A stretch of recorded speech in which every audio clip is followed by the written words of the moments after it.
Happy New Year! May all the acquaintance meet God and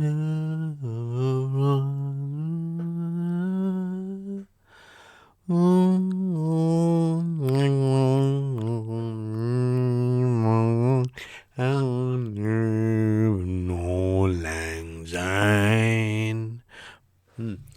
I'll be shocked if I don't cut all of that out. So if you heard that, that's weird that I've left that in.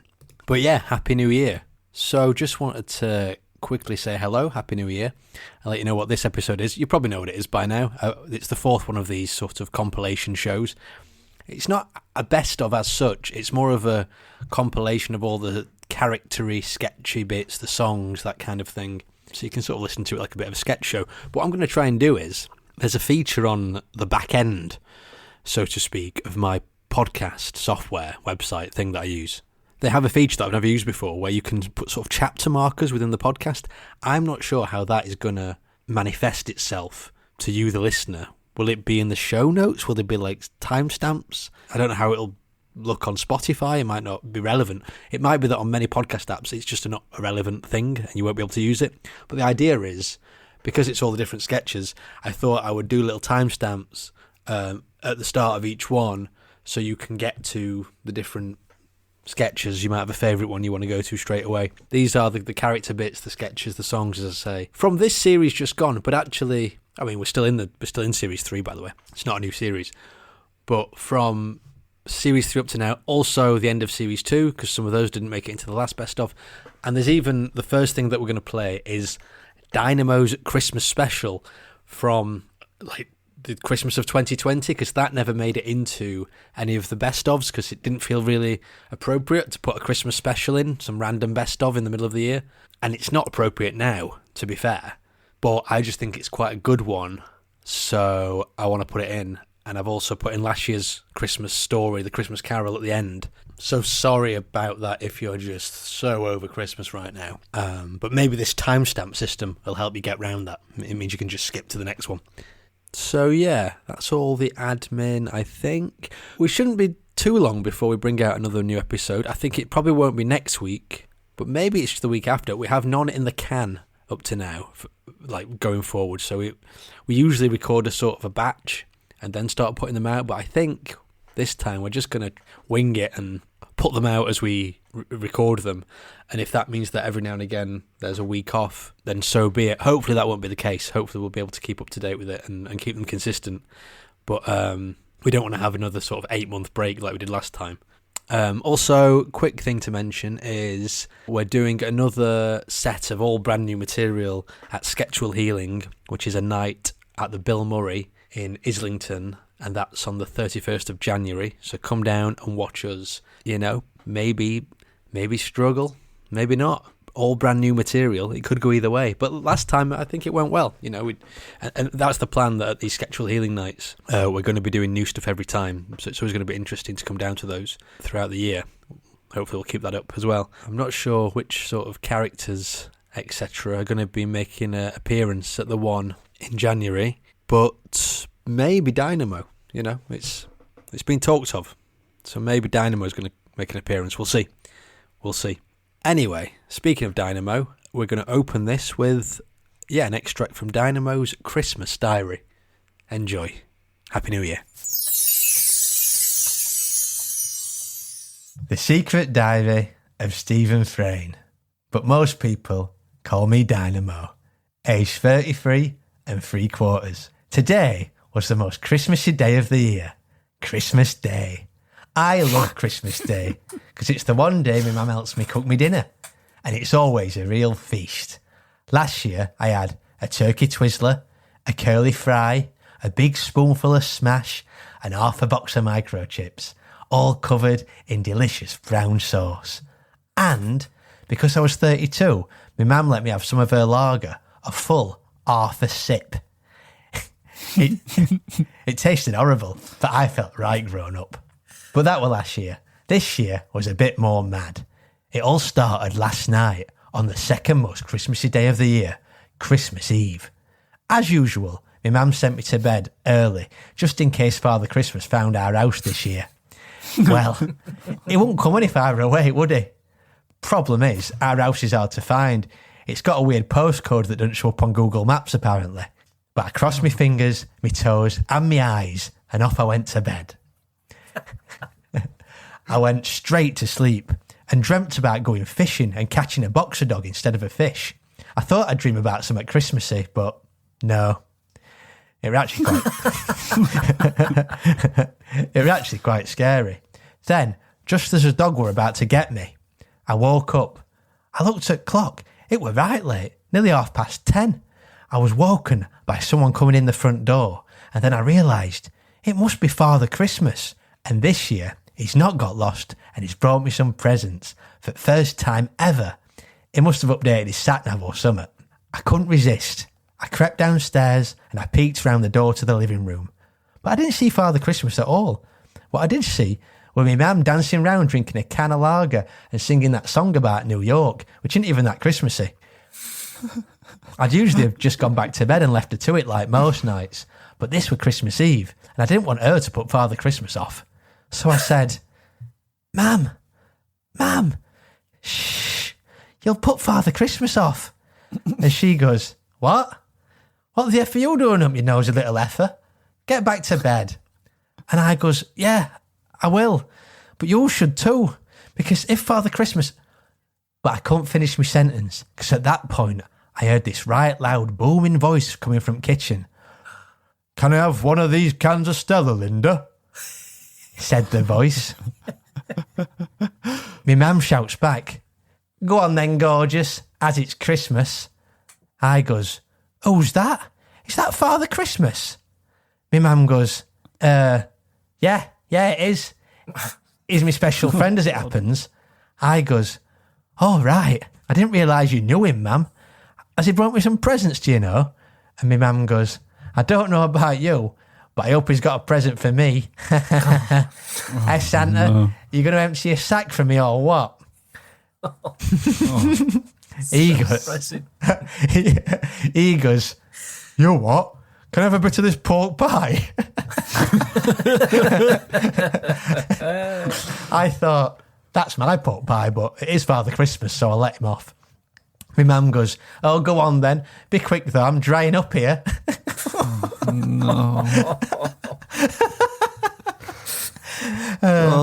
No.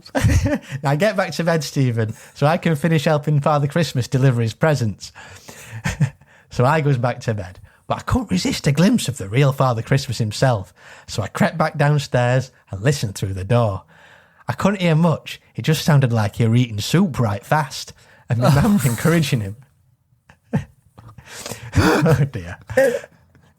So I opened the door a crack and peeked through, and he weren't eating soup at all. I don't know what he were doing, but it looked like he'd lost something and he were trying to find it up my mum's skirt. She was sat in her chair and he was on the floor on his hands and knees with his head right up there having a right good look. I thought, I hope he finds what he's looking for soon. He's got a busy night tonight. Also, he were wearing jeans and a Bradford City shirt, which I thought were a bit weird, but, you know, for Father Christmas. Anyway, at that moment, he moved his bum a bit. Just as I were thinking how funny it were that I could see Santa's bum crack, his bum knocked into this candle that fell onto carpet, and then carpet set on fire, and then the TV guide, you get 3 inch sun set on fire, and then some sparks from that went onto the Christmas tree, and that set on fire, and then curtains caught fire, and it was quite hot by that point. Then... Then when the entire room was pretty much covered in fire, my mum goes, effing hell, we're effing on fire. And then Father Christmas stopped looking at my mum's skirt and goes, thank you. Oh, I see what you mean. I thought it was a bit hot. He was quite old and fat, and he did have his famous hat on, but apart from that, he looked quite different to how you'd imagine him. You know, like when he's on telly and that. In fact, he looked bang like this bloke who'd been putting scaffolding on next door neighbour's house, which were pretty weird. Anyway, they went out the back door, and I went to bed because I didn't want to get caught spying. Next thing I knew, I woke up on my garden and there were all these firemen and doctors and stuff. It were right cool. So the house had burnt down, which were a bit of a shame because it must have had all my presents inside. My mum went off to have Christmas Day with Father Christmas. Oh, They must have gone to North Pole or something, which is right exciting for her. Only trouble were there weren't room on his sleigh for me to go with him. But the good thing was that meant I got to spend Christmas Day with my granddad and my dad, and we had a proper Christmas dinner, like you see in films and on telly, with turkey and roast potatoes and little sausage wrapped in bacon and everything. They must have got it imported because my mum says you can only get that kind of food in America. So that were all right, weren't it? Then I appeared on Chase Celebrity Special and got caught by Paul Sinar, the Cinnamon, so £63,000 didn't go to charity. It were all right. And that were me day. Stephen Frayne, but most people call me Dynamo. Signing off.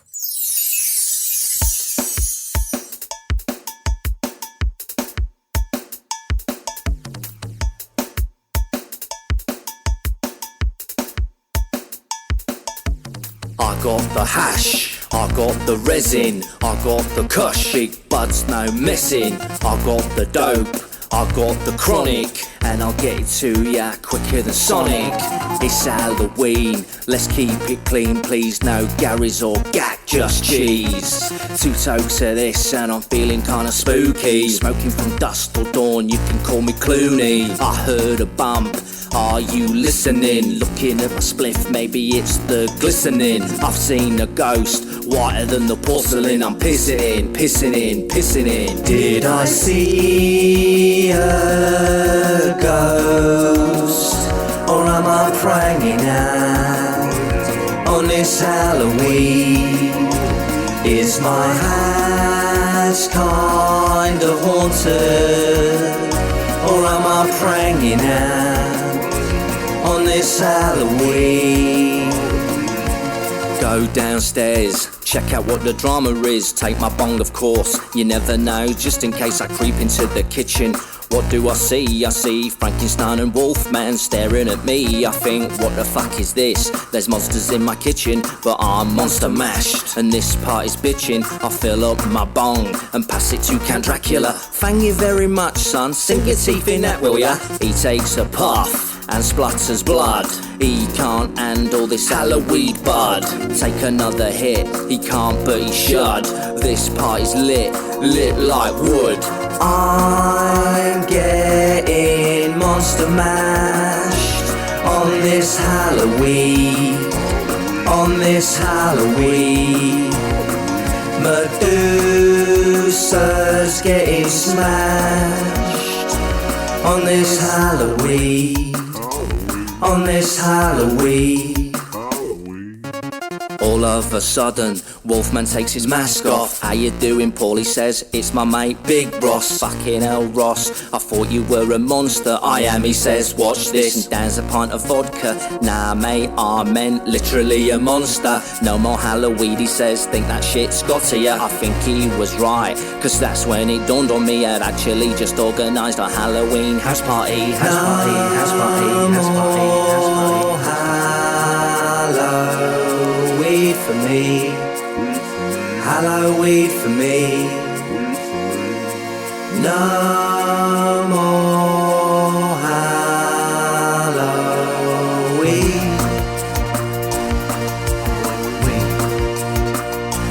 Halloween. Halloween.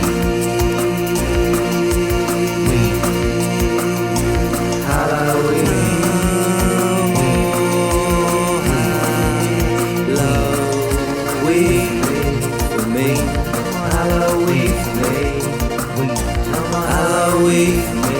for me, Halloween, Halloween,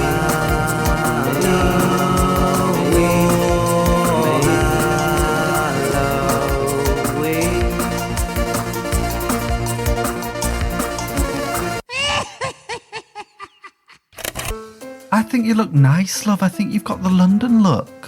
It's me hair I'm worried about, Faye. My roots are coming through. Right, girls, you ready to go? I feel like I'm going to strike oil in these stilettos, but balls to it. It's my best life I'm living, nobody else's. I've put my face on, but I'm going to have to run a colour through my hair, Tracy. You sure, Kirsty, you reacted badly to last colour? Your neck flared up last time, looked like a slice of square sausage. Me mind square sausage. Happy hour at Spoon starts soon. 2 for 1 on G&T. Remember, girls? Oh shit, she's right, Kirsty. 2 for 1 and it's blue sapphire and oh, can't miss that. Yeah. Oh, wow, that sounds interesting. They sounds good. sound like sexy babes, if I'm honest. Those 3. What was that called? That was called No Time to Die. Good night. Die the hell. Oh God, I did not get that. That does sound good. Welcome. Welcome back to Yorkshire Sparks. It has been a while, hasn't it? Since we've watched one of these VHSs. Welcome back to Yorkshire Sparks. I weren't that a cracking game of firework flinging. Freddie Flinders, 45 from Farley, found fantastic form for flawlessly, ferociously and feverishly flinging fireworks further and faster than other fine folks in finals. Following a few failures, Flinders finds fame and fortune finally finishing first. Friendly fella... Friendly fella Freddy first formed his fingers fist-like round 4 fizzing firework fountains. Foolish to be fast, for fear at fire finding his fingers. Flinders flunk firecrackers with a faultless French influence fling. The flash fuck. Fireworks flying fully on fire, further than favourite Frankie Fuller from Fleetwood's final firework fling. Frankie's furious, but Freddy feels fantastic. Fact. Now, on to the next sport on this warm and balmy bonfire night. And it's one you've all been waiting for. It's Yorkshire pudding bobbing. Delicious Yorkshire puddings submerged in a vat of piping hot onion gravy must be retrieved or bobbed using mouth alone. I for one am very jealous, because as some of you may know, my own great-great-grandmother Wilma Trueman was involved in the creation of this sport. And those puddings are made to a top-secret recipe of 60 grams of flour, lard, salt and pepper, lard, 2 eggs, lard, 100 millilitres of grandma's milk, or can be substituted for the breast milk of any Trueman female, and lard. Now, our first player is little Leslie Buckle. Young lad, barely off the breast himself, but my God can he bob. The thing about Buckle that makes him particularly outstanding is gob size. As the old saying goes, if thou wants to bob, thou needs a gob. And what a gob Buckles has on him! The vast volume of Buckle's gob, combined with a lip circumference the size of a dog's bowl, means it can at times accumulate up to 5 Yorkshire puddings in a single bob. And bear in mind, these puddings are about the size of a lady's fist, so it's no mean feat. They say from space that can see Great Wall of China and Great Gob of Yorkshire. Buckle's gob is of course the gob in question. But big gob or no big gob, is going to have his work cut out for him as he's up against none other than Sean Stainrod. And yes, you might well recognise that name, as Sean is the son of Yorkshire Sport's very own commentator and pudding bobbing veteran, Trevor Stainrod, who we'll be hearing from a little bit later. Yes, Sean the Snorkel Stainrod might not have the gob of the gods like Buckle, but what he lacks in gob size... he more than makes up for in lung capacity. See, Stainrod has the ability to stay submerged in gravy without needing to come up for air for record-breaking periods of time. He actually broke the Guinness World Record when he stayed submerged in Guinness for over 25 minutes. But this isn't Guinness, this is gravy, and is even more conditioned to the brown liquid goiled. For in the garden shed of the Stainrod family estate, he has a 2,000-gallon full submergence gravy tank, staying in there for up to 12 hours a day, and as he puts it, becomes one with the gravy. The young ponce. Now, it does mean he has the appearance of having spent a few too many hours on sunbed and the scent of a carvery. But I think being followed around by hungry blind pensioners looking to refill the plate is a small price to pay for an ability to find those sunken puds at the bottom of the gravy barrel that other competitors can't get to through fear of drowning in the browning. Well, looks like they're about to start. So I'll hand you over to commentators, Rodney Bingham and the presumably very biased Trevor Stainrod. Good evening and happy bonfire night. I am Rodney Bingham. You join us tonight in Dewsbury, where we're being treated to the semi-final of the Yorkshire Pudding Bobbing. I'm joined, as always, by my co-host, Trevor Stainrod. And let me first take you by the hand, Trevor, and say congratulations, because tonight we're watching your son, Sean, who has made it this far in the competition. Absolutely. Hello, everybody, and a happy bonfire night to you all. And thank you, Rodney. Yes, it's been a nail-biting couple of weeks for me and the wife watching Sean make his way through these rounds. And it's a fine performance he's put in. Little known fact, Trevor and I were both blessed with sons on the very same day. Trevor's son we see here tonight, whereas my son unfortunately moved to Manchester. God rest him. I blame his mother and Joy Division. Well, tonight, if he can't face down the competition, I might be sending my son to Manchester, or dare I say it, Burnley. But seriously, let's introduce your son's rival. It's young Leslie Buckle, a doctor, thank you very much. He does the pudding bobbing as part of a local pub team, and this is his first time representing the Crown and Pig by himself. Seems like a bit of a knobhead to me.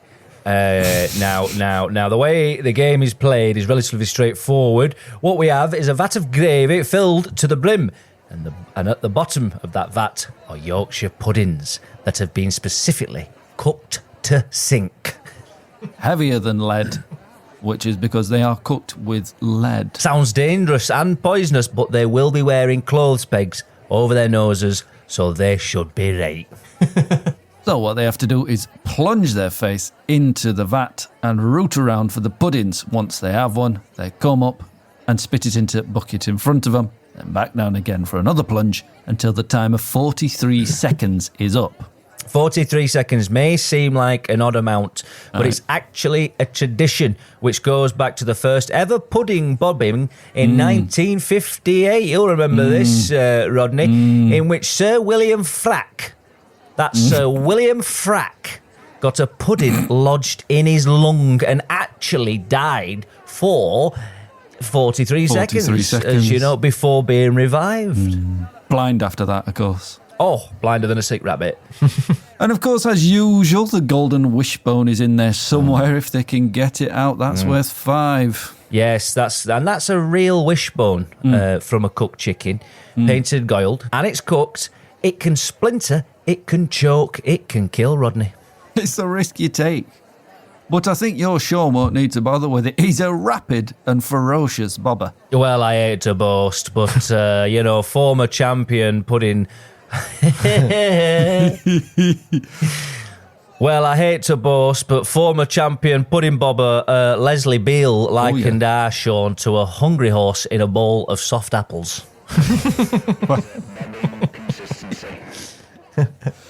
High praise indeed. Well, here we go. Sean will go first. As he's won the coin toss. Of course he did. Best of luck, pal. Best of luck. He's straight in there. Look at him go. He's up and down there. No time to blink there. Go on, lad. Get him, Bob, lad. Incredible pacing. It's such a graceful sport when it's done right. And the whistle's gone before time. He's emptied the vat. Absolutely amazing work there. Oh, fucking have it, son. Yes. Yes, my lad.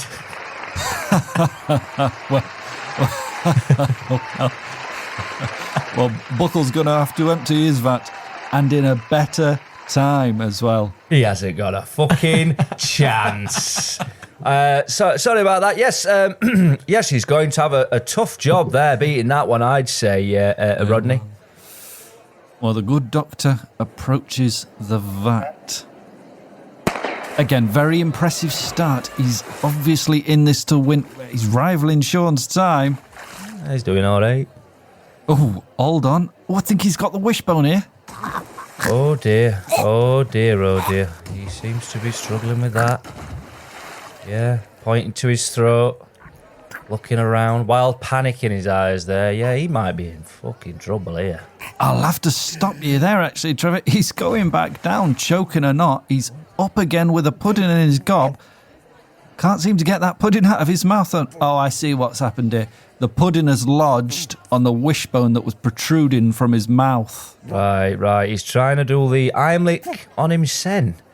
Okay, the eyes are rolling back. He's losing consciousness. But Sean's coming to the rescue. The pudding's out. He's whacked Buckle on the back of the head with his shoe. But that will not count to his total. Yes, go on, Sean.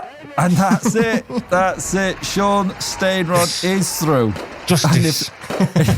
And if that's how his dad celebrates this, I can't wait to see if Sean wins the final. If Sean wins it, I will sacrifice a bull in his honour, and that's a promise. and that does not surprise me.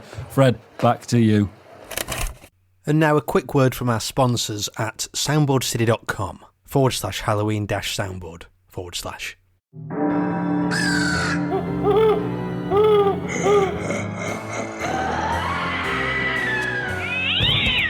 What was that? A creepy cat? No, it's Soundboard City. What's that sound? A demon clown? No, it's Soundboard City. So scare your mom and spook your dad, creep out your uncle, panic your nan, drive your boss around the bend and traumatise your new girlfriend, horrify the young and old, make your cousin's blood run cold, confuse the people on the train, scare your new girlfriend away. What was that? A flock of bats? No, it's Soundboard City. What's that noise? Some zombie boys? No, it's Soundboard City. Now you have an ex-girlfriend and she has got a new boyfriend. So go online, research this Burke and find out where he goes to work. Then follow him home at night, smash a window, climb inside, watch him sleep, watch him snore, and play the sound of a creaky door. What's that noise? I thought I'd oiled all my hinges. He'll be thinking. So he's awake, he starts to shake, he's saying, please don't hurt me. He stutters, who are you? As I play the sound of a ghostly boom. I'm in control, and he is scared. As I scream, I'm your worst nightmare. I drain his blood, I could not be calmer. Then I eat his heart, like Jeffrey Dahmer. And all the while, I'm playing sounds. A wolf, a clock, and that demon clown. And all because I logged on to soundboardcity.com/Halloween-soundboard. Do you know what, Kieran? What? It's been absolutely lovely for me, Kirsty from Handworth in Sheffield, to just come out for a day, just to get out the snake pit.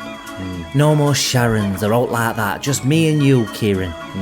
It's been such a nice day. Yeah, love. The candy floss were lovely, and it actually tasted better than me candy floss vape, which I didn't think I'd hear myself say. No, neither did I. I could just do with something now to concrete this moment in time. Oh, what's this? An artist. Oh, will you paint us too? Oh, Yeah, take a of seat, course. Kieran.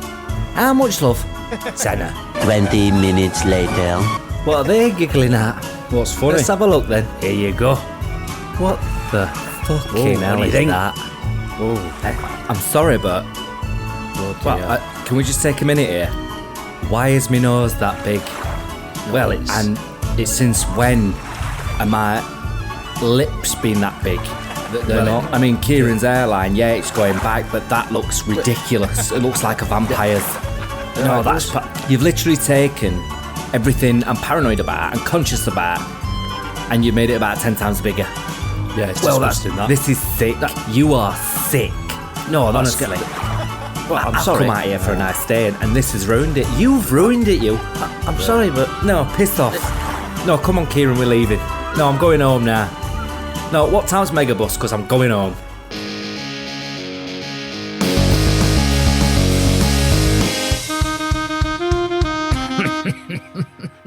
Hey, and welcome back to another fantastic episode from us, Maddie, Johnny. And hey, I'm Rainy. Hey, Rainy, how's it going, guys? Oh man, I'm so good. I'm so good to be here. I'm good. I'm hot. I'm having a gorgeous time. You're looking pretty gorgeous yourself, actually. Oh, you too. You're glowing. You're glowing me. Thank you. I'm having a bit of a hair time. You had work done? You had work done? A little bit of work done just on my forehead, cheekbones, and lip. A little bit of filler on my lip. Sure. Still a little sore.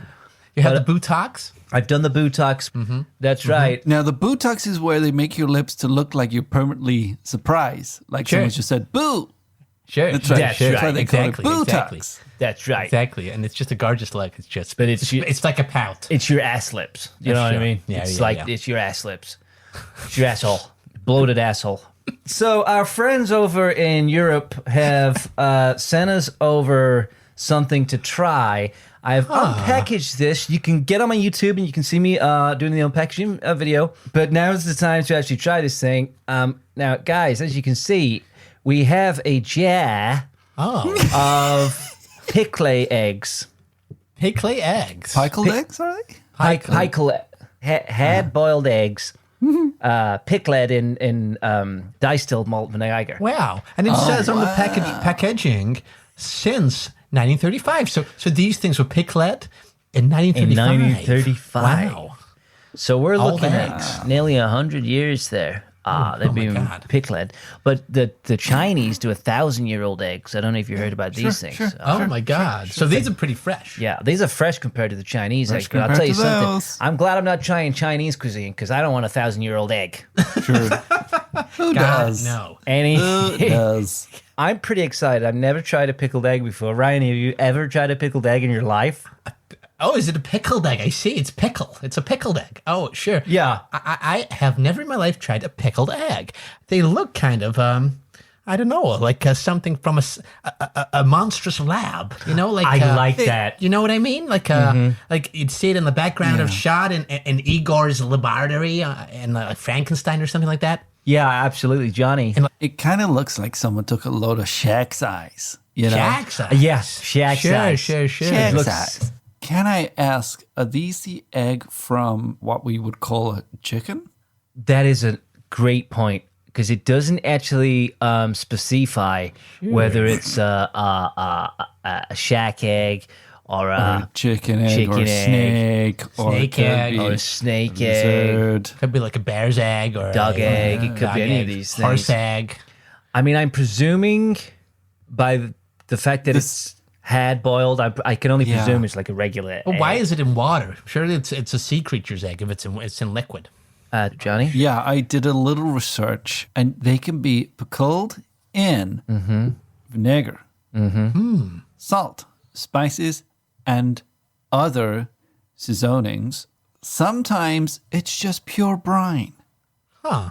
Like a dog, like a dog. hot dog. I like hot dogs. I like hot dogs. like a hot dog. Oh, a I hot think dog. it's probably gonna taste like Oh, like hot a dog. like a dogs. had dog, Okay. like a had boiled, like a dog. hard-boiled hot dog. Okay, well that I don't mind hot dog so much. So I'm gonna open the jar and I'm supposed to get this show on the road here. Let me just bit of ASMR for you. Here we Go go. on. Oh, I got a tingle. I got a tingle. I got a Hello, tingle. tingle. I got a Okay, tingle. I so got a it's tingle. popped. I'm just gonna remove the.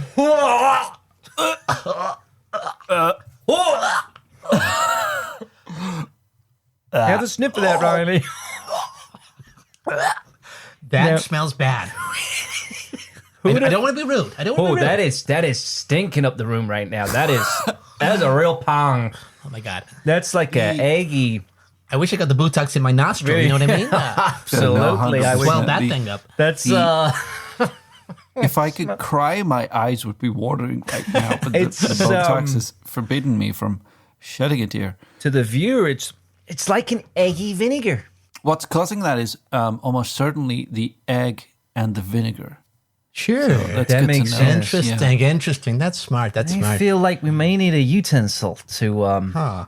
I don't know. I think. Can you get your fingers in there, Annie? And I guess it's no, help just. yourself. You go first. You know, I guess it's just a case of get get in your here. hands in and take one out of the Pick one out the there. liquid. I mean, it gets into your soul, doesn't it? The smell. I can't quite get purchase. It's surprising. I'm trying to get purchase on it. It feels like a bouncy ball. He's gonna keep going with the fingers there, and I don't know if that's it's kind of. I think. Oh, there it is. Oh, hold Okay, on. no. It's I got coming. purchase. I got purchase. He's I got purchase. He's got purchase. I just need to keep purchase. Make sure it doesn't slip out of my hands. Don't let it slip out of your It's hand. very slippery. Okay. Okay.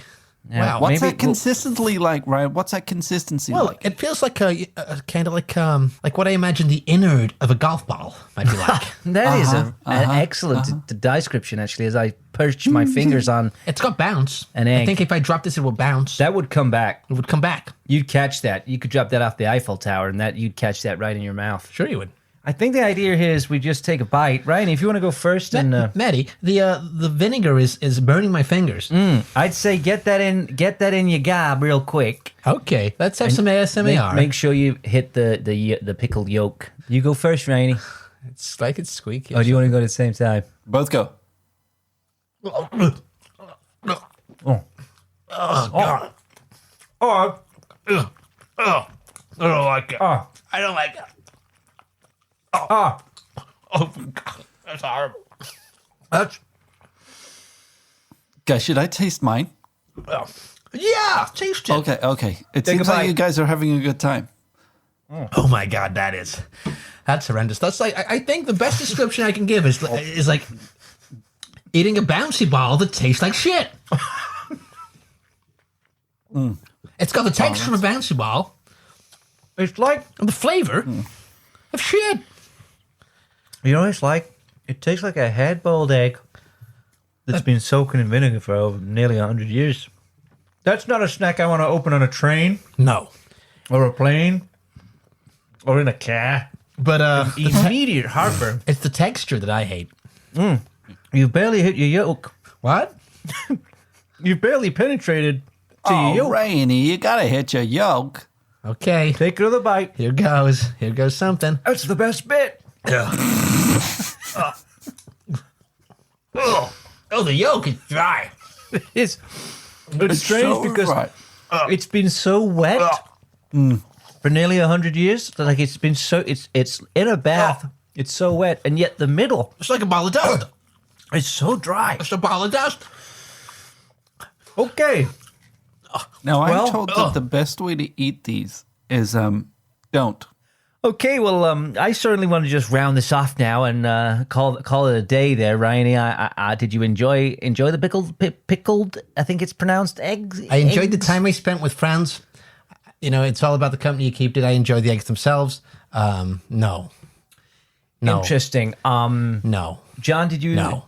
Johnny, did you enjoy the experience? I found them round and obtuse. Sure. Yeah. I loved them. Well, Oh, he likes them. Really? I'm. If I'm going to be honest, and I always like to be honest on this show, it was kind of the initial smell was kind of a no from me, Sure. and then the feel of it, like you said, like a bit of a bouncy ball, and it was a weird sensation of kind of pleasure pain. It was horrible, but the vinegar, I do like vinegar. You wanted more? You know, so I could possibly have another Egan after the show. Maybe I will. I got to give it a 6 out of 10, guys. That's Oh what I'm going to my give it at God. right here, Oh right my now. God. For a snack, crazy English snack, maybe with a couple of chips and a cup of tea, maybe a nice pickled egg. Dip it in the tea, maybe. Dip it in the tea. I'm going to give it a 6 out of 10. Ryan, Wow. what you going Well, for? I think I hated the egg. I hated the texture. I don't know what kind of Yeah, egg it was, sure. what creature it came from. Some kind of monster from outer space or something. I don't know. So I didn't like the egg itself, but I enjoyed the company. You're both looking so fine, fantastic. Oh, the work you've had thank done is you. looking so good. Thank And you. For that Thank reason you. alone, and because I enjoy doing these things, I'm going to give it a 6.5 and a half. Okay, that crucial half. The crucial hair. Johnny, I'm very interested to know what score you're going to give a pickled egg. Johnny. It's 10s across the board. Oh, I never heard the like of it in my life. I never had it on this show. Have we ever had a 10 out of 10? I mean, don't quote me on that because that could be a lie. And yeah, a pickled had boiled egg. Thank you so much, you crazy goddamn nutters over there in England. Wow, a 10 out of 10. I didn't. It's I've amazing. never seen it before. I'm excited. I'm excited for the next thing you send us. I don't know. Maybe, maybe not. You guys are nuts. I don't get the English, but No. whatever. Yeah, Thanks for listening. That's bye from me, Maddie. Bye from me, Johnny. And it's a ta-ra, goodbye, and welcome from me, Rainy. Ta-ra. Ta-ra. Ta-ra. Ta-ra. Ta-ra. Ta-ra. Ta-ra.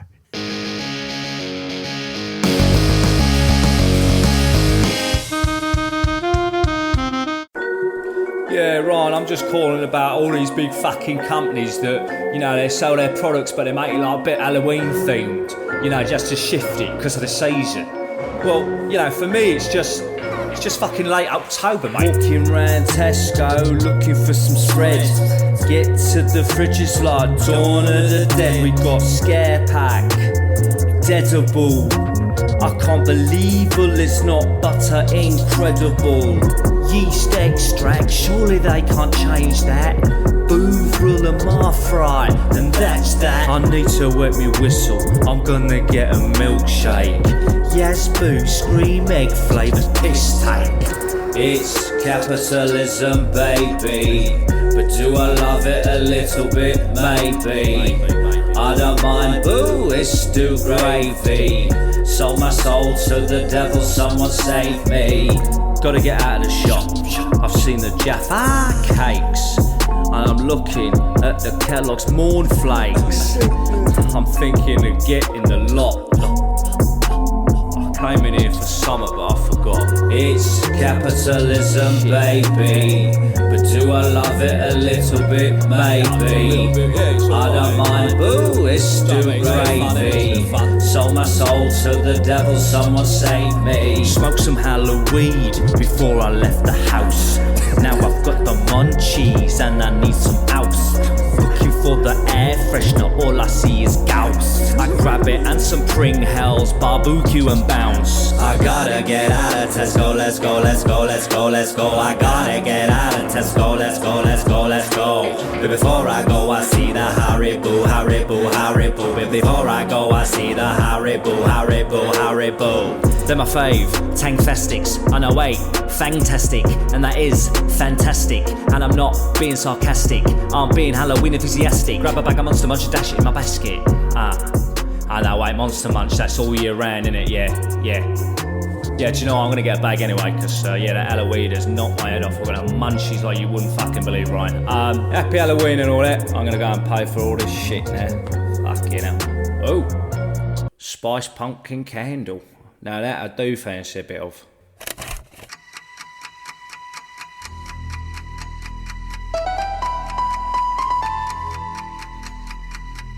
All of tonight's rescues are true stories.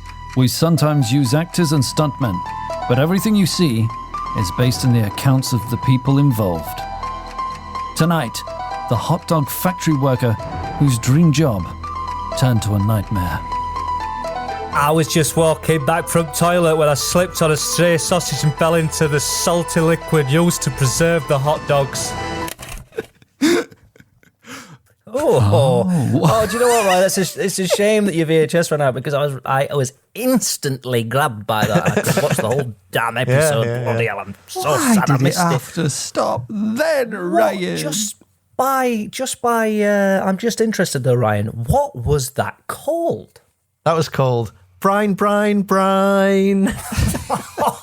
Oh, that does sound good.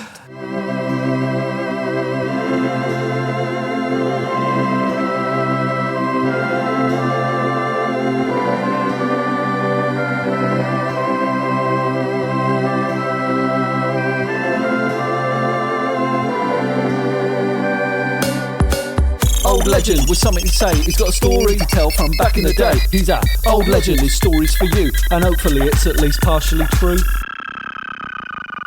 I was a master potter for a long time. You know, making all sorts of things: vases, mugs, boils, plates, all sorts of crockery. Clay were different, of course. Not stuff you see today. We use a lot more asbestos and arsenic. Because Health and Safety Brigade got rid of that. Yeah, to be fair though, mate, that does sound like it'd be really bad for you. Oh yeah, no, it was terrible. But it was difficult to work with. So, you know, but if it was good enough for my father, it's good enough for me.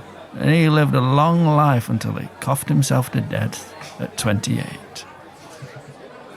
And, so you used the potter's wheel then for the pottery work, was it? Oh yeah, you know, people ask me, why do they say throw pots when they're talking about making pots on a wheel? Well, reason is this, right? When I was first apprenticed, it was my job to crank an handle to turn the wheel for me gaffer. If I weren't going quick enough, he'd pick up bits of broken pottery and throw them at me head to make me go faster. Now, when I became a master potter, I wanted to drag us out of the dark ages and mechanise wheels, cut down on losing apprentices to pot death. So we bought a tractor, set it up in workshop, put a strap round back wheel, and we were off, I mean, the new motor did cause the clay to spin at such tremendous high speeds. It caused the loss of 9 or 10 hands, but once we got through teething and cleared up fingers, we were away, In fact, we were able to use that bloody clay in a line of beautiful pink vases. A few of those remain, actually, and to a collector, they're worth a pretty penny, but most were destroyed by ourselves, no pots, no industrial tribunal. Well, we managed to get the speed down to a reasonable pace, but, a lot of lads are complaining about the diesel fumes from engine, Oh, sir, I'm getting headaches. My mind's gone numb. This massive engine only powers one wheel. Well, after a few years of this, I thought, it's the 90s. We should modernise again. Right, so what did you do? We went electric. Electric potter's wheels. In a way, I wanted to save money, so I got some electric that already had a spinning wheel. Now, what do you think that might be? You've got it. Microwaves. So I took the front door off at microwaves and set them going. You pop the clay in there and you can mould it into whatever you want, just very slowly. That sounds incredibly dangerous. My motto is lead by example. So I went first, and aside from losing all the skin on my hands, it never did me any harm. But these new lads, they're soft now, aren't they? So I gave them all meat gloves for protection. Are they? Is that gloves for handling meat? Or? Oh, no. They were gloves made of meat. So they cook instead of your hands. And when they're done, your time's up and you need a fresh pair. And what were the pots like after that? Illegal. Eventually we had to shut down the business, but we took the obvious route into beef jerky. This Halloween, meet the man whose job it is to look after a pack of Panini football stickers for the darkest of winters. Are you coming down for dinner, Jack? Can't you see I'm counting my football stickers? A chilling story of one man and his obsession to complete the World Cup 98 Panini football sticker book. Would you like to see my stickers, Mr. Jack?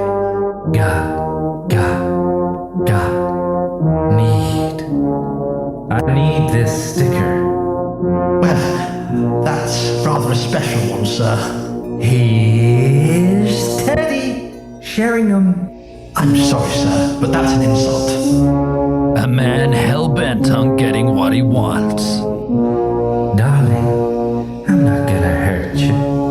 I'm just gonna best and trade you. This Halloween, stick around for the... Oh, what was that called? That was called The Shiny. Oh, yes. Well, that does sound good, doesn't it? Good. The Secret Diary of Stephen Frayne, but most people call me Dynamo. Age 33 and 3/4. What a mad day. Today, my mum took me shopping to buy some new shoes. This day comes around about once every 5 years, which is okay now my feet have stopped growing, but it were a bit annoying when I were a kid. I used to have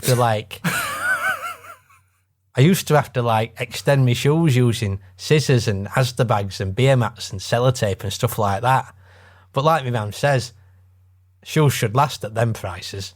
In my wildest dreams, I'd have a pair of Nike and Adidas trainers mixed together.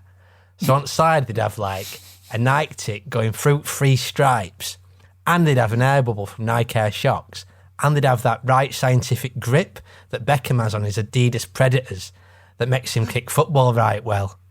There was a kid at my school called Christopher Hickling who popped his air bubble with a compass. That's right, mad, isn't it? He were a right nutter. He got right done for that. So they're my dream trainers anyway. Maybe one day someone will invent them. Or maybe I'll become a scientist when I'm older and I can invent them myself and then go on Dragon's Den with him. I'll have all the money for all my business. Deal. Just imagine it though. Nike and Adidas together in one shoe. It'd be like if on Robot Wars a robot came out with the claw of Razor and the flipper of Chaos 2. That'd be so cool. But I wouldn't want to wear it on my feet. It'd be right sharp. But then again, if them dream trainers did exist, they'd probably cost about £1 million. And like my mum says, I'm daft with money. That's why she looks after all the money I make from my magic. I don't think I make much though, because she says I can't even afford normal Nike or normal Adidas. That's fair enough though, because like she says, who's going to pay money to watch me do my shitty little tricks? Shitty means like pooey. But I just enjoy doing them. So, because I've not got much money, instead of going to like the high-end stores like Sports Direct or JJB Sports, we went to a place called Shoe Zone. Sounds like something from Crystal Maze, doesn't it? Lol. All like futuristic with puzzles and stuff about shoes. But it was actually just a normal shop. It did smell right nice though. I couldn't stop sniffing. Gave me a right headache. Lol. I'd be too scared to go on Crystal Maze anyway, in case I got locked in and had to stay in Aztec times forever. So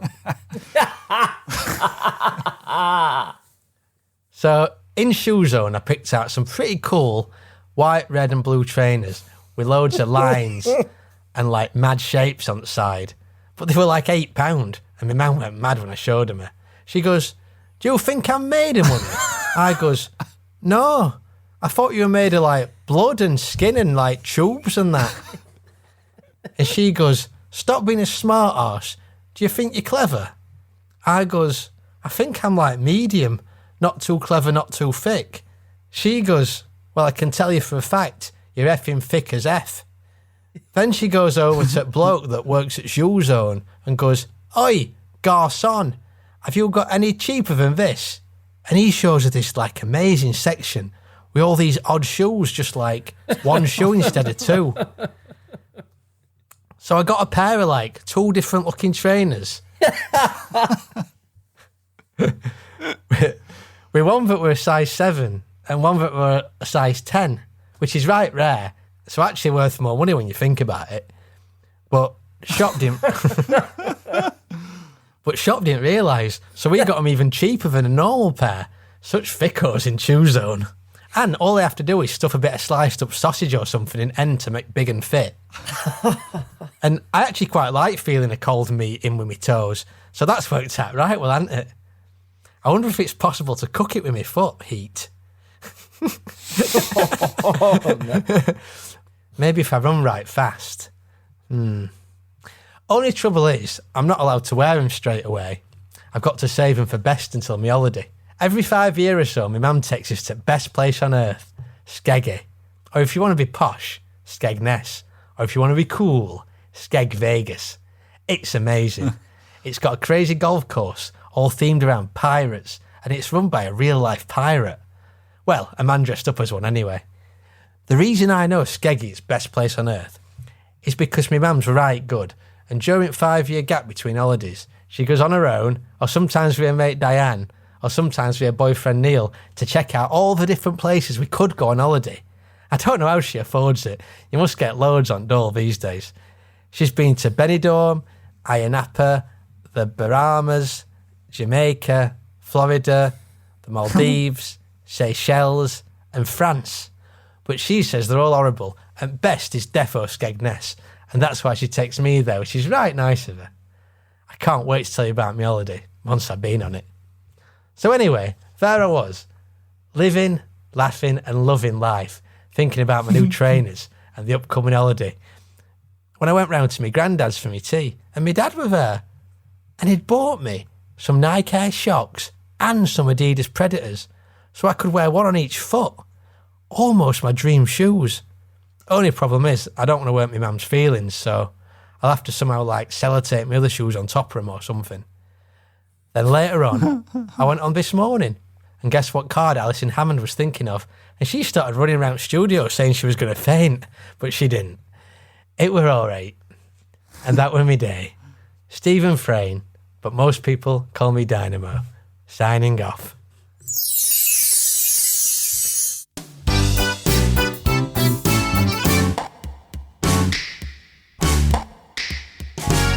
Podcast looping nuts are we, making podcasts all for free. But if you'd like to help us too, then this is what you ought to do. On the website Patreon, followed by a.com. / is the next bit. They seldom differ, and that's it.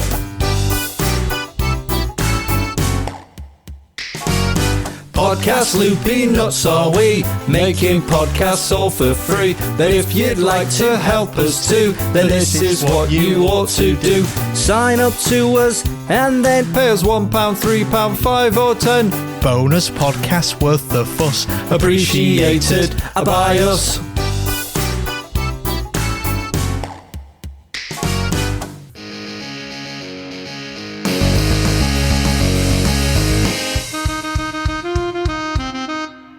Hey, hey, hey. Hey. Oh my God. It's me, Maddie. I'm Johnny. And hey, I'm Ryanie. Great to see you guys. And we are back to review some of these crazy cultural things that you mad-head British guys and gals like to eat. So goddamn wacky over there in the UK.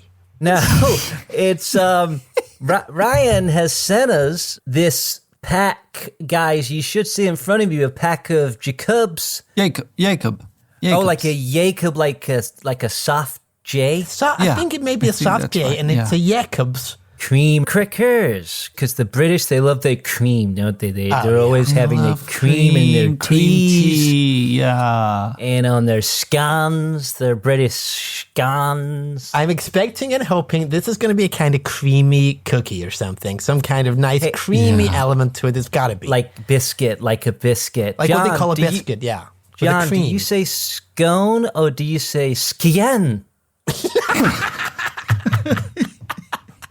How do you pronounce that out of interest? How is it? How do they pronounce it? I'm personally of Scottish descent. Of course. My great grandmother's sister's wife was a McMahon. Oh, that is cool. Like Mel Gibson. So we actually call it a scown.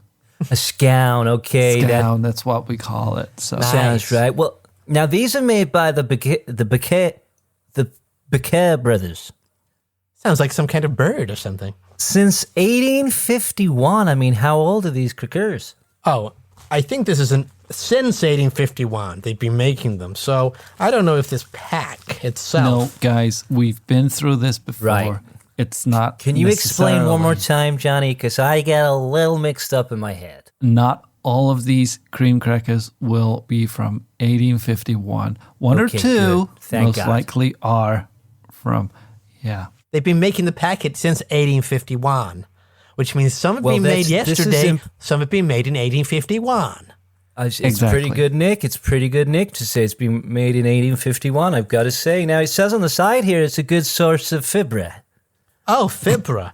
I hope this is not a healthy food because as I've said before, when I worked a full day's work at work, I want to come home and enjoy a nice sweet snack that's got sugar, that's got cream, that's bad for me. This sounds like it's got cream. It sounds promising until I see this fibra on the side and I think, this may be, in fact, a healthy treat.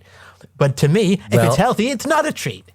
Ryan, it's a punishment. Cream. It's a healthy punishment. It's going to be creamy. That's the thing. It sounds like it's going to be creamy, smooth, almost liquid form, and very, very refreshing. If it's creamy, then, all will be forgiven. Oh, fiber. Oh, sure, right. Sure.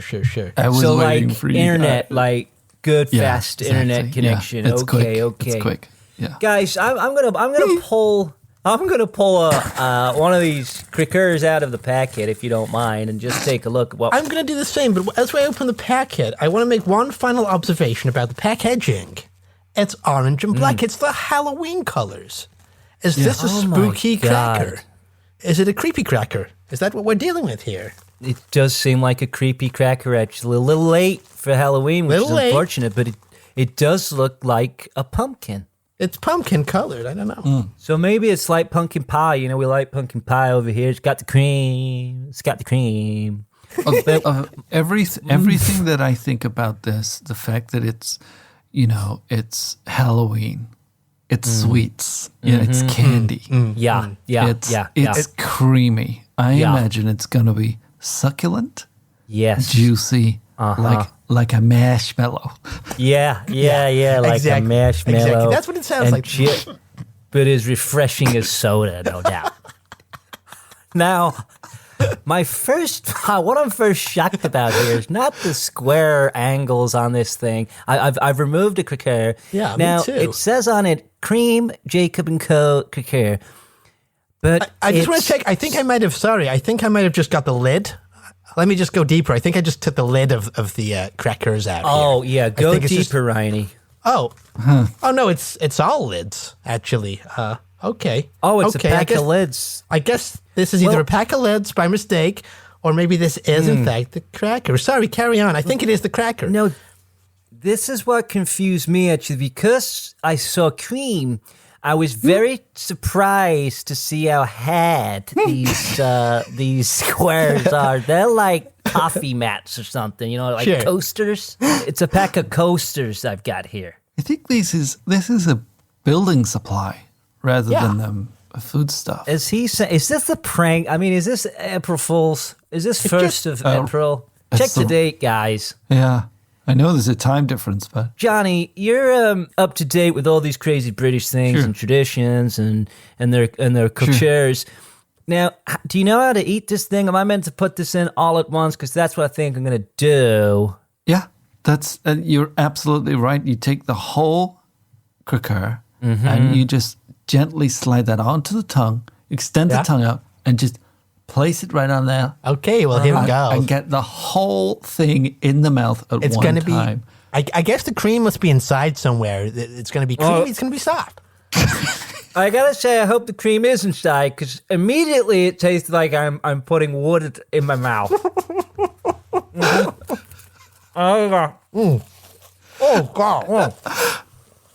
I see you guys are struggling with that. I think maybe it's the British with their bad teeth have a bigger, wider mouth. I feel it's managed to completely evaporate any kind of moisture that was in my mouth.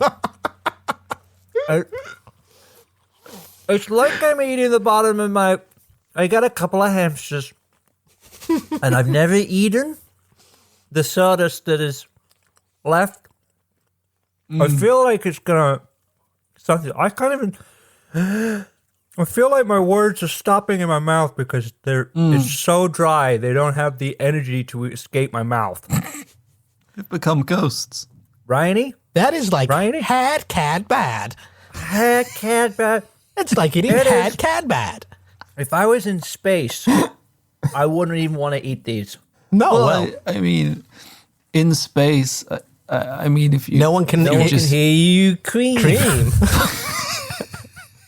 Sorry, Johnny. What was that, Johnny? I was going to say, it seems like they are quite a crumbly cracker. You don't want that on the spaceship. You're going to be getting crumbs into the terminals. It's going to be causing all sort of damage. And if you're outside of a spaceship, you're already dead. Sure, that's true. Can I just say before we move on, it feels like it's some kind of food that a cowboy would keep in his pouch. Sure. And pull out as his last meal as he dies in the desert. I cannot taste any cream. I can't taste any cream. Maybe the ones we got were the ones made in 1851.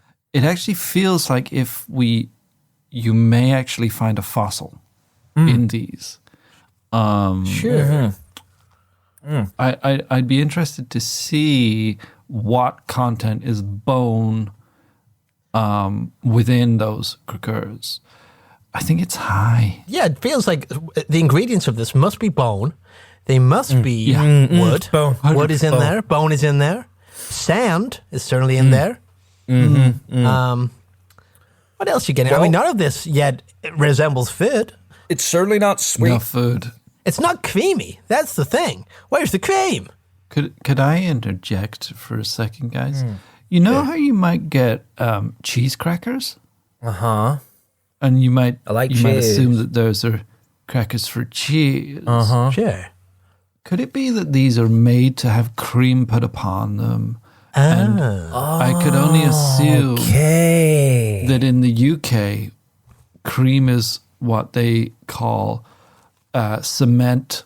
You know, I think these are the kind of boards you would put cement on before you lay the bricks. Do you know what I mean? I think this is actually a building material, a tool. It's a workman's tool rather than a foodstuff. Okay, well, we need to have a word with Ryan at the Terrible Features studio and say, can you only send us edible items? Yeah, not on something, not something that a mouse would use to build his house. Incredibly hard and collectively dry. I can only hope it's meant to have dollops of sweet cream put on top, because that is the only way that I would ever enjoy a single mouthful of this. I want to give it a rating right now, and because it's barely food, I got to give it a 1 out of 10 here, guys. I got to give it a 1 out of 10. Okay, well, you know, as it's the first one we've done in a while, I'm going to be a little more generous, and I'm going to say, 1.5 and a half. Very kind of you. Johnny? As a foodstuff, 0.5 out of 10. As an insulation for a house, 9.5. Oh, yeah, sure. Next time I'm in the UK, I'm going to go to the restaurant, order some cream crackers, and I'm going to say, hey, give me some cream crackers. Bring the cream, hold the crackers.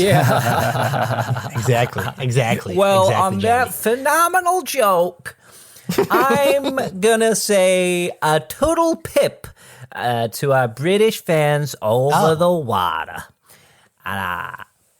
Total pip. Goodbye. Tara. I love all these phrases. See you. See ya. I got nothing.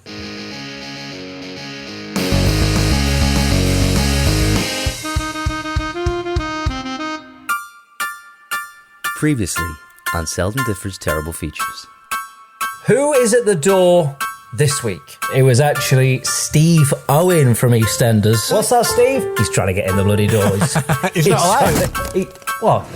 No, just kick down the door. Hold on. Sorry, lads. 1 second. The rules were. You just watch out out for yours, because you never know what's going to land you. Oh my God, not again. Hey, Steve! Oh. Steve!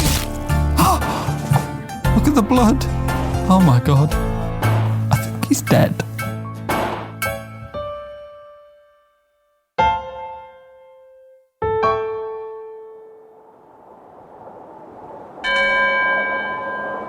Fot-fots and terrible fans, let us tell you a tale of ghosts, regret, and male egos, which are frail.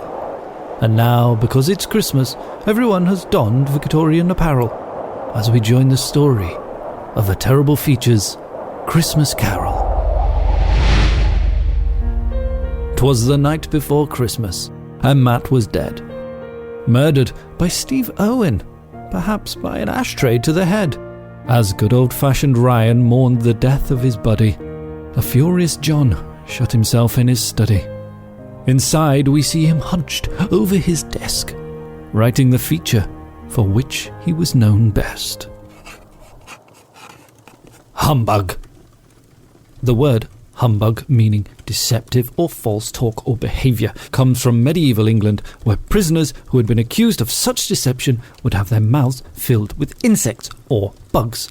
They would then have their lips forced closed, meaning the only way they could communicate would be through humming. Therefore, humbug. Oh, they'll never believe it. Damn and blast, it's just no good. All right, Ebenezer John, what are you up to? Making up facts for genuine or genuine? No, Ryan Cratchit. I'm researching true facts. But yes, for genuine or genuine, in case it comes up on the wheel. So much work to do to prepare for every feature, just in case it comes up on the blasted wheel. Please, Ebenezer John, the wheel is wonderful. I work so hard week after week building it. Yes. And I suppose you'll be wanting to work on Christmas, will you? So you can build a Christmas wheel. If that's okay. It's not okay, and it's not fair. 'Tis only once a year, sir. That's exactly my point. At least with the other features, they can be saved up. But the Christmas features are so specific, most of my work will never see the light of day. And do you know what? I hate Christmas. I hate Christmas with a passion, Ryan Cratchit. Christmas is for fools, idiots, and cretins. And now, with Jacob Matty Skillington dead, me, as the member of Seldom Differ with the largest head and therefore the biggest brain, has the deciding vote, and I say we cancel the Christmas special altogether. No, Ebenezer John. We can't. We can and we must. Now shut down the studio. Take the day off. I'll see you in the new year, when this Christmas nonsense is over. So John went to bed, in his nightcap and dressing gown, furious at his butler, who hadn't had the bed turned down. And by butler he meant wife, who was also his chauffeur. And by bed he meant the sleeping bag she'd left him on the sofa. But as he lay there uncomfortable, a queer feeling took hold. His heart began to flutter. His body went cold. Ah, thought John, I think I know why. It's either trapped wind or this is how I die. But no gas was forthcoming. No death for him either. It was a fate perhaps worse for our Ebenezer.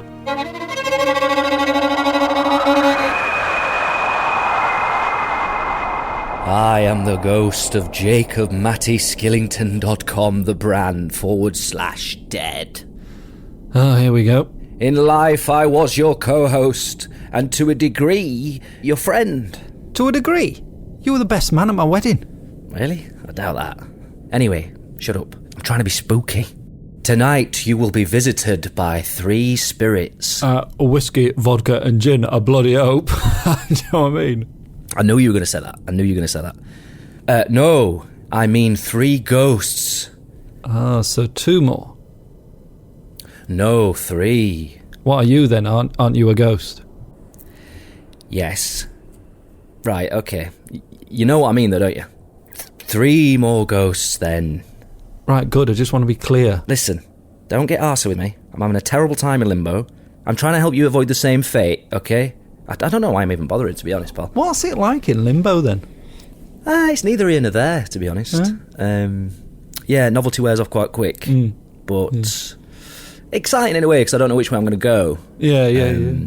Hoping up, but fingers crossed. I've done some terrible things in my time, but I don't think enough to go to hell, to be honest. But Well, it sounds awful. So listen to the spirits then, and you might get to heaven. I'm fading now. Remember, when the bell tolls 1. What happens when the bell tolls 1? Oh yeah, sorry, I know I'd forget something. They come at 1, 2, and 3 o'clock. Okay. AM. Really must go now. See ya, pal. Stuff and nonsense. A hallucination. Nothing more. When the bell tolls 1.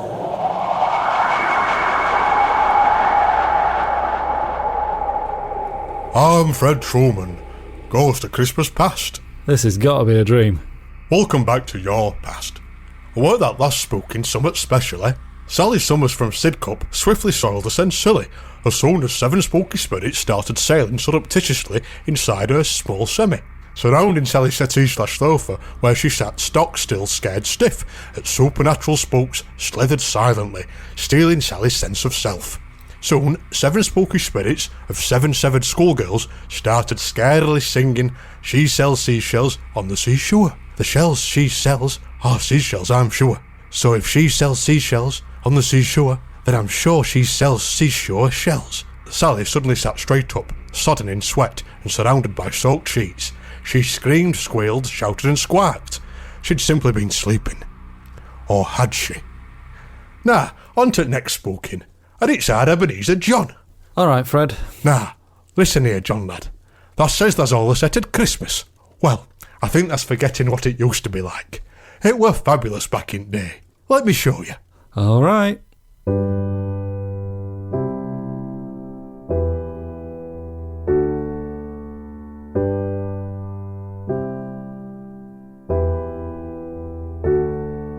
Oh, it were better back in day, when children went outside to play, and it snowed on Christmas Day, and you could say whatever you wanted to say. Women knew their place. You could make a joke about any other race, and though there were some gays, they kept to themselves, they didn't rub it in your face. No, they didn't rub it in your face. And fellas drank pints and lasses drank wine, or maybe a half of lager and lime. You turn on the telly, I'm pleased to report, no women pretending to know about sport. Cause a man were a man and a bird were a bird, and if your lad were a fruit, you just had a quick word and put him straight as a die, or he's no son of mine. Back in the past,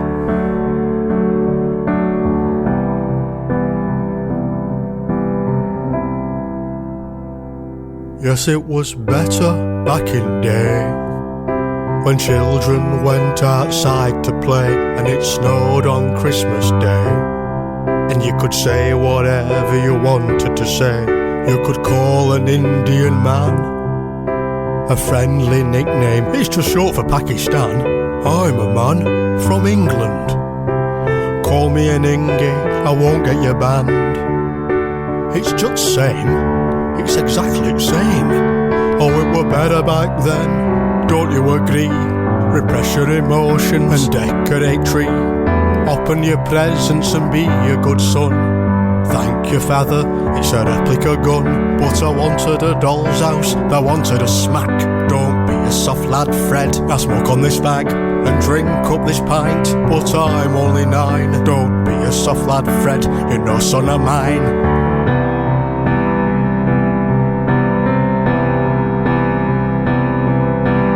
Look at me, Fred, are those tears in your eyes? They better not be, 'cause boys don't cry.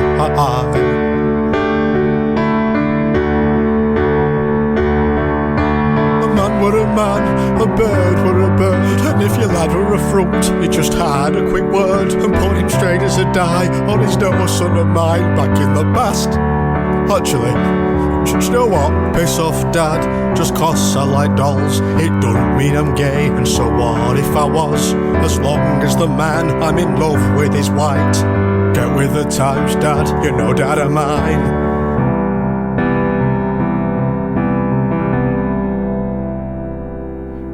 Were it better back in day, when you could say whatever you wanted to say? Oh dear.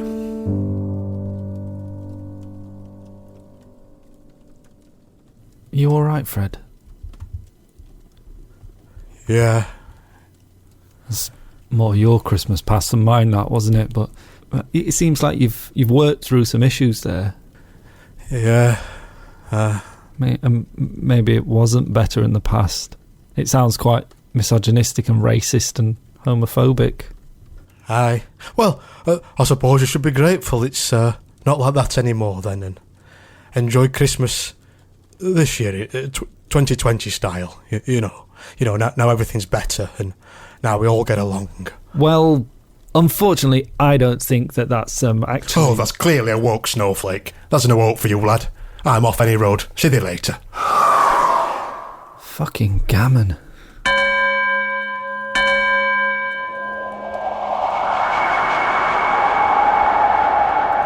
Yeah, well, I'm telling you, I might as well back to pig and rode it myself. Amount of money I lost on that fucking horse. Thanks for the tip. Anyway, see you later. Right, I'm looking for a miserable, tight-arse streak of piss who hates Christmas. Oh, hello, John. Casino Paul. You're the ghost of Christmas present then?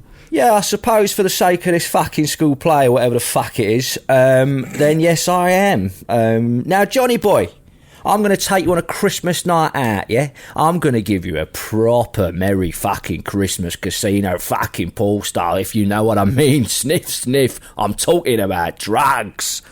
I mean, we're going to take a lot of fucking naughty drugs, John. I I really don't fancy that. Actually, do you know what? I've changed my ways already. Just one ghost in, and I've already changed my ways. So better get back to prepping those features. Nah, John. You can't pull the wool over my fucking eyeballs, mate. Over my mince pies. You're coming with me, like it or lump it. Like snort. Come with me, John. You need to hear this.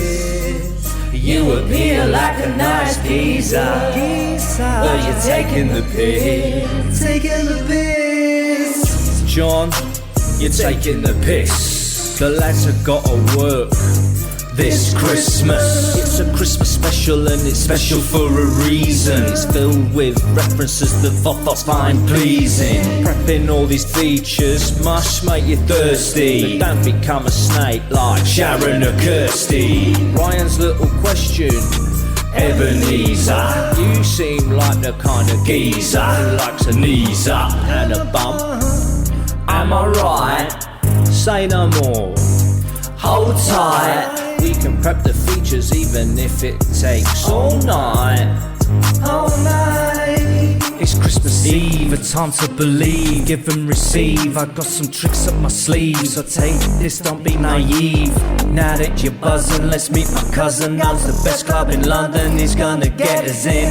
No fee. Come with me, John. Come with me, mate. You need to hear this. Nah, he's gotta fucking hear this. You appear like a nice geezer. You seem like a nice geezer, but you're taking the piss. You take the piss, mate. You alright, John? You're looking a bit pale. Is that the lager or the nose ale? My cousin's not texting back, but I wasn't telling tales. And the queue's 2 miles, fucking long, epic fucking fail. Yeah, well, I mean, it's like Christmas Eve, innit? Like, everywhere's packed, do you know what I mean? But, like, fuck it, like, we have a queue here, right? It's 2 o'clock now, yeah? I mean, we'll be back. I mean, you know, do you know what? Fuck it, there's gonna be loads of places open, isn't it, this time? Let's just fuck it. Let's find somewhere, have a little bump of this, mate. Get your fucking jacket on, your fucking beer jacket, right? And we'll just fucking continue, because it's Christmas Eve, mate. Let's have a fucking good one, yeah? Let's have a fucking blinder. Let's hit a rub-a-dub-dub, that means pub. They're all closed, let's hit the pub. On the way, we'll get some grub. Chicken teriyaki sub. Oh, what it is, John, is like, you know, last year was appalling, you know what I mean? For me, business, like selling fucking drugs, it was shit. No one was out, you know what I mean? Tonight we've got to do it proper. Come with me, John. You need to hear this. Yeah, like, I just think you could be a bit better, mate, you know what I mean? Like, you're a lovely bloke, you know what I mean? But I just think you like taking a piss a bit, you know? It's 6 a.m, casino time. 2 full Englishes and 2 breakfast wines. 2 gin and tonics with lemon and lime. Have you tried the fried mushrooms yet? They're fucking sublime. Christmas is fantastic and I'm feeling enthusiastic. And it's not just from the lines that I'm chopping with my plastic. And you'll come back and forth each year like elastic. Stop saying that you're too old and that you're past it. John, you alright, mate? Mate, you... Oh, go to the toilet, mate. Yeah. Oh, fucking hell. Oh, he's just made it. Oh, no, he's sick. He's been sick. Yeah, sorry, Barbara. Yeah, I don't really know him that well, actually, yeah. No, if I'd have known, I wouldn't have brought him in here. Yeah. Just trying to show him that Christmas can be a good time, like, no. But, yeah. All right, Barbara. I'll be on the fruit machines. Yes. Come on, 3 camels. Oh, fuck.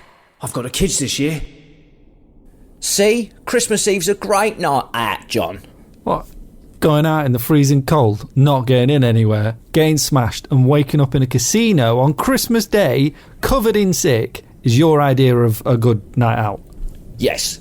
Well, right. Well, we'll have to agree to disagree. I thought you said you were going to help me get the features prepped for the wheel. Oh, yeah, forgot about that. Yeah, I said that before. We had a couple of bumps, didn't we? We went downtown. Got a bit carried away, actually, with that legendary night out. Anyway, listen, mate, I'm late. Got to pick up my kids, so much love. Well, he's put me on edge. Then again, I suppose he is a ghost. But it wasn't that put me on edge.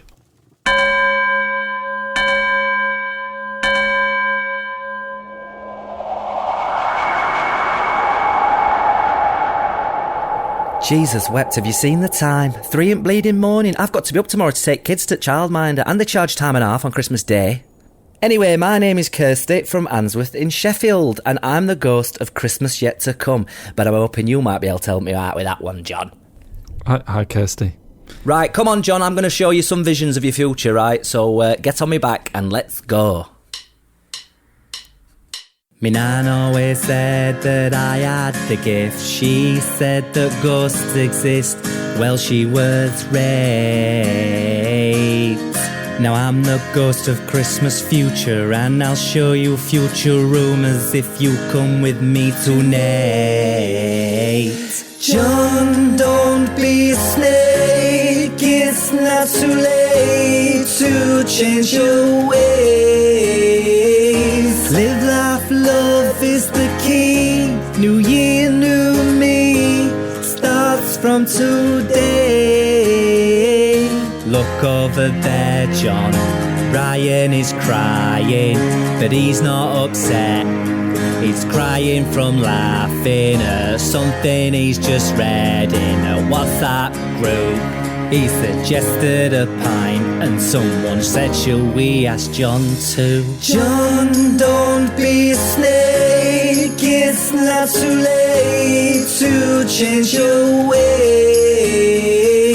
Live, laugh, love is the key. New year, new me starts from today. You begin to wear your shit on Facebook, things like it's Christmas and I don't give a fuck, and it's 10th of October as you tree up. If you don't change and just carry on, you'll turn into that snake Sharon, who I've heard is actually barren, and she actually stole all the kids. John, don't be a snake. It's not too late to change your ways. Live, laugh, love is the key. New year, new me starts from today. Look over there, John, that is your wife. She's cutting up photos of you with a knife. I heard trouble started in paradise when she wished you a Merry Christmas and you said, get a life.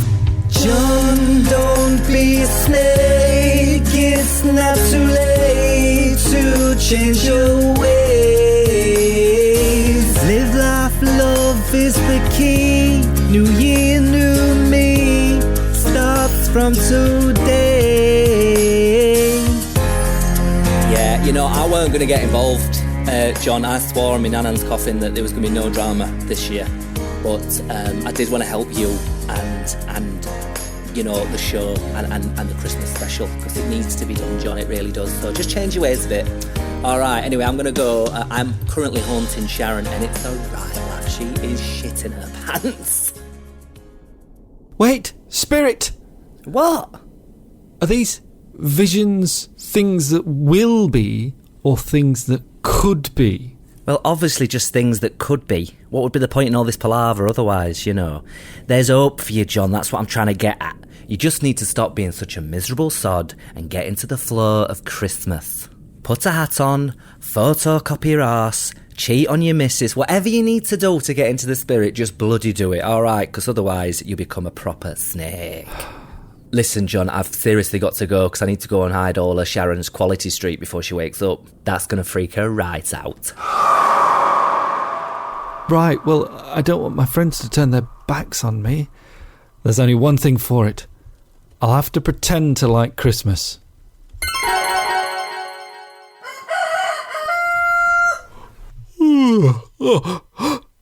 It was all a dream. Or was it? Well, better to be safe than sorry. Pretend to like Christmas, pretend to like Christmas.